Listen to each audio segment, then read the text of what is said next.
ভাবুন তো একবার, ইউরোপ ও আমেরিকার আধুনিক ফুটবল পরিবেশে বেড়ে ওঠা ৬ জন নারী ফুটবলার যদি হঠাৎ করেই বাংলাদেশের জার্সি গায়ে মাঠে নামেন।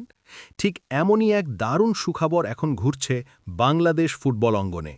মোট ৬ জন বাংলাদেশি বংশোদ্ভূত নারী ফুটবলার ইতিমধ্যেই বাংলাদেশের হয়ে খেলার আগ্রহ প্রকাশ করেছেন। তাদের মধ্যে সবচেয়ে আলোচিত নাম নওরিন আহমেদ, যিনি বর্তমানে যুক্তরাষ্ট্রের অনূর্ধ্ব ১৯ জাতীয় দলের হয়ে খেলছেন এবং বিশ্ববিদ্যালয় পর্যায়ের লিগে দারুণ পারফরম্যান্স করে নজর কেড়েছেন।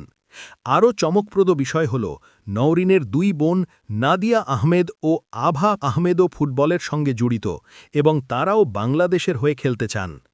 একই পরিবারের ৩ ফুটবলার যদি একসঙ্গে বাংলাদেশের নারী দলে খেলেন, তাহলে সেটি হতে পারে বড় এক সংযোজন। শুধু তাই নয়, তালিকায় রয়েছেন আরও ৩ জন প্রতিভাবান ফুটবলার: সুফিয়া মীর, জিয়ানা মীর এবং হেনা মাহমুদ। তাঁরাও ইউরোপ ও আমেরিকার বিভিন্ন ক্লাব ও প্রতিযোগিতামূলক লিগে খেলার অভিজ্ঞতা অর্জন করেছেন।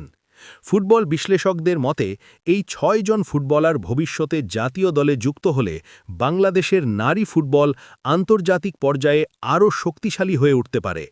এখন প্রশ্ন একটাই, আপনারা কি চান এই ৬ জন ফুটবলার বাংলাদেশের হয়ে খেলুক? আপনার মতামত অবশ্যই কমেন্ট করে জানান।